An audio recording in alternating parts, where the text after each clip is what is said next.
Horrific ordeal of female inmate who says she was raped in prison by a bearded 6'2" trans cellmate who then perversely claimed to be the victim. Housed in a woman's prison, Rebecca could have reasonably expected that she wouldn't share a cell with her alleged future rapist. But days after moving cells following an argument with other prisoners, Rebecca says she fell victim to a fully penetrative assault in the showers at the hands of her new cellmate, a self-identified transgender inmate. The alleged attack has left her with crippling trauma and unable to shower for days at a time. Basic hygiene is now a trigger that brings the horror of her ordeal flooding back. DailyMail.com can now exclusively reveal the shocking details of this alleged sexual assault at Central California Women's Facility in Chowchilla, some 150 miles southeast of San Francisco. We have changed Rebecca's name to safeguard her true identity. Look at this stunning and brave woman. Couldn't you tell just by looking at this person how female and effeminate they are? This person's not even trying. Self-ID laws are a fucking scam, dude. In January 2024, Rebecca, who's in her 30s and just over 5 feet tall, was serving a short sentence for a burglary. Sources close to her case said that after she asked prison authorities to change her cell, she opted to room with two fellow female prisoners and a self-identified transgender inmate named Tremaine Carroll. Stone52, thank you for the sub. As a juvenile, Carroll was charged with theft and firearm possession offenses in 1988 and 1989, according to court documents. In 1990, as an adult, Carroll was arrested for involvement in the gunpoint kidnapping, robbery, and sexual assault of 2 women. That escalated fucking quickly, holy shit! Yeah, I'm trans. I identify as O.J. Is it bad to be attracted to a cartoon fox that you don't even know that well? Holy fuck! I'm trans Simpson, by the way. Carroll was charged with 3 counts of oral copulation, the act of forcing a victim to perform oral sex, though these counts were eventually dropped. Carroll pled guilty to only 2 counts of kidnapping and was sentenced to 10 years, 8 months in prison. After his release, Carroll, then age 25, offended again in 1998 and was arrested and convicted for the robbery of a jewelry store. Imagine my shock. That crime activated California's 3 strikes you're out law, which mandates further penalties for offenders with 3 serious felony convictions. Carroll was sentenced to a minimum of 25 years to life and has been locked up ever since. Now, 51 years old, 6 foot 2 inches tall, and about 200 pounds, Carroll is physically imposing. In mugshot photos, Carroll sports thick black and gray stubble and self-identifies as a trans woman, though he has not undergone sex reassignment surgery. That is not a prerequisite for male inmates to transfer to all female facilities in California, which is kind of fucking crazy to me. I was like, that's kind of fucking nuts.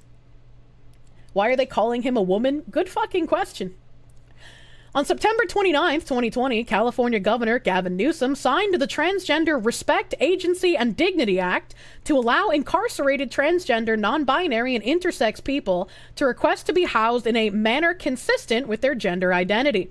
To apply for transfer, inmates must only profess their identity and obtain the permission of prison authorities. Man, what even is California at this point? Oh, I hate global warming! Thanks, Gavin Newsom. In August 2021, Carroll was moved to CCWF after numerous complaints, including claims of harassment by other detainees, and allegedly being the victim of more than 30 sexual assaults. Alright, okay. Even if this guy identified as a trans woman, zero chance that his mean mug was being someone's bottom bitch, alright? You're just lying. You're lying out here. This is some hentai plot. Holy shit. Officer, please. I'm a real woman. You gotta move me to the woman's prison. I've been sexually assaulted 30 times. There's no way, dude. Prison guys sure have weird taste. You hate your state, you need to escape from LA. Fuck California, I want out. It's absolutely insane. Absolutely insane. Once inside CCWF, Carol became something of a poster child for the state's transgender inmate programs.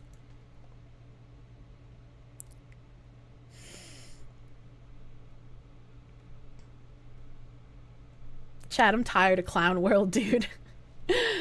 Writing for an obscure news website in 2022, Carol described becoming a trans woman with a girl's heart and a confused mind. Women's rights lawyer Lauren Bone, who opposes the Transgender Respect Act. I also like the name of this act. Like, all of these bills, anytime you read the name of a bill, you can be sure that, like, the contents of the bill do the exact opposite of the name. It's not respect to allow people to self-ID and to have grown men pretending to be something that they're not. That doesn't respect people who actually have dysphoria and who actually have something that they need to have taken care of. These people make all of trans people look crazy, and that's just not the case, man. That fucking picture. It was never about respect. It's about forcing compliance. Yeah, exactly. We need more people to move to New Hampshire. So many Mass, Connecticut, Rhode Island, and New York are moving there. We need more people who don't suck. I'm trying, Bives, but it's so expensive. As someone who's trans, if you're not on HRT, you're not trans. I would say, yeah. Don't they call you guys who are trans but think you need to have the medical diagnosis? Isn't that like true scum? They try to like demonize you guys who are like, wait a minute, self-ID is kind of bad, actually. Currently keeping me sane on the grind to Killiker Island, so have a 4-pack of ketchup on me. Oh, thanks. I love ketchup. Ishmael, thank you for the $20 doodles. Thank you. You're dysphoric, your mind isn't confused, it's dead set on what you are, I'm speaking the truth and you appreciate it? Yeah. People like to call me transphobic because I'm pointing out the bad faith actors who don't want to get discovered. Trans medicalist is what they called you. True scum is you need SRS. Oh, okay. I got the terms confused. Thank you. There was you were told there's no such thing as a girl mind, but there's no difference between men and women. I was like, dysphoria is definitely something that's existed in the DSM for like ages. And you put the fox in your house. That's not something I would say isn't real. It's gonna do fox things. I self-ID as Kirsche's husband.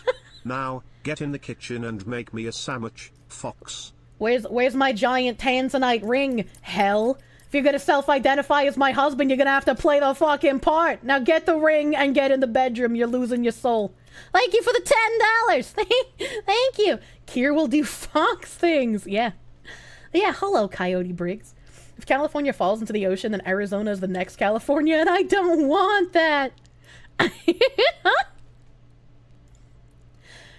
Women's rights lawyer Lauren Bone, who opposes the Transgender Respect Act, told Daily Mail that Carol even made a statement refuting the claims of her clients, female CCWF inmates who said that they were victimized by trans prisoners. In testimony collected by the American Civil Liberties Union, a staunch supporter of California's trans inmate policy, Carol claimed not to be a threat to women. I know what it feels like to live in fear and carry the weight of past abuse by men, Carol wrote. We're all in the same boat. This is the same man that kidnapped and sexually assaulted women. What the fuck does he mean? I mean, like, even before he decided to self-ID as transgender to have access to women again, he was put in jail for kidnap and sexual assault. What do they mean? Rebecca begs to differ. She now reveals Carol began expressing sexual interest in her immediately after moving cells. Carol allegedly left her flirtatious notes, and on the second day in the room, Rebecca claimed that Carol propositioned her. She said that she turned down all of the advances. But less than 24 hours later, Rebecca claimed Carol attacked her when she was alone in the prison shower and raped her. Sources told DailyMail.com that Rebecca was then hospitalized and humiliatingly kept in arm and leg chains as she was subjected to a pelvic exam. That is kind of dehumanizing. Upon her release from the hospital, Rebecca was segregated from the prison population, strip-searched, and treated as if she were the predator because, reprehensibly, Carol had alleged that she was the rapist instead. Rebecca was said to have screamed and cried throughout the ordeal. The ridiculous nature of Carol's counter-allegation has now been made apparent by the official filing of sexual assault charges against Carol by the Madera County, California District Attorney's Office. Sally Moreno, the district attorney leading the alleged rape case against Carol, said that new allegations cast doubt on the decision to greenlight the transfer to CCWF. That's also absolutely crazy that this guy is sociopathic enough to have raped a woman in the shower, and then knowing that she would tell on him, decided to reverse Uno and be like, actually, she was the one who raped me. That way, even if they find his semen inside of her, they're going to be like, well, obviously, if she raped him, she's going to have semen in her. That is fucking nuts, dude. Rebecca got me hard and threw it back. I'm the victim here. Trust. That's fucked. You're glad you don't live in California. This is like a level of sociopath that is just absolutely insane to me. Mental note, never go to prison. Holy shit, the absolute state of California. Yeah, this is just evil. Like, patently, describably evil. Can we just castrate him and get it over with? I mean, it would help him, right? I'll get you your ring and your Victorian house, and you will bring me a sandwich, love, and those 2 cats of yours. Deal? Flaming TP, thank you for the $5. I want the proposal, all right? I'm a sucker for that kind of sweet romantic shit. Kevin Hale, thank you for the $5. Take my soul, I'm heading to Zales.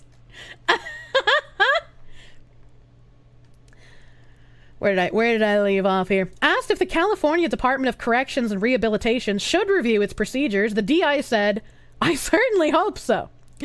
Carol now stands accused of 2 rapes, the alleged attack on Rebecca, and another unrelated assault on an unidentified person around the same time.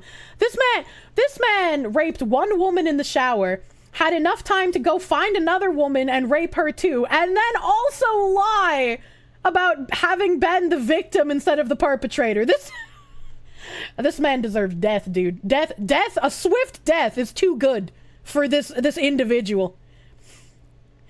It was a sexual emergency, Your Honor. Carol also faces one charge of attempting to intimidate a witness to one of the attacks. Oh my God. Carol has denied all the charges, but has been transferred out of CCWF to Cairn Valley State Prison, an all-male lockup according to prison records. The CDCR declined to comment on Carol's case, but a spokeswoman told DailyMail.com that transgender inmates who present a safety and management concern are not allowed to transfer facilities. Women's rights activists said those allegations are a wake-up call to the California prison system, which has moved more than 44 biological male prisoners into all-female facilities since 2021. Nearly 200 more applications for transfer are now under review.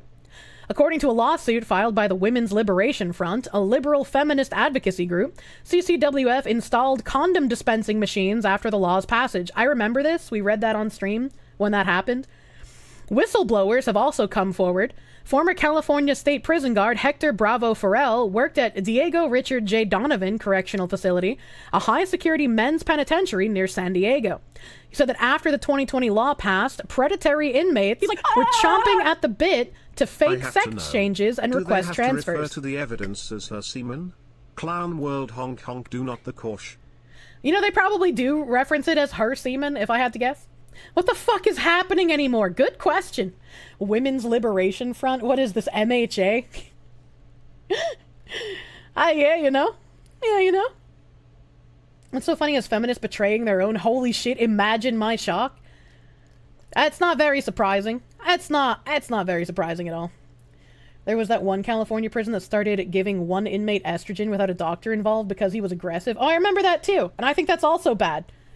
You shouldn't just be able to willy-nilly give men estrogen because they're aggressive. That's also fucked up. It was a crazy article.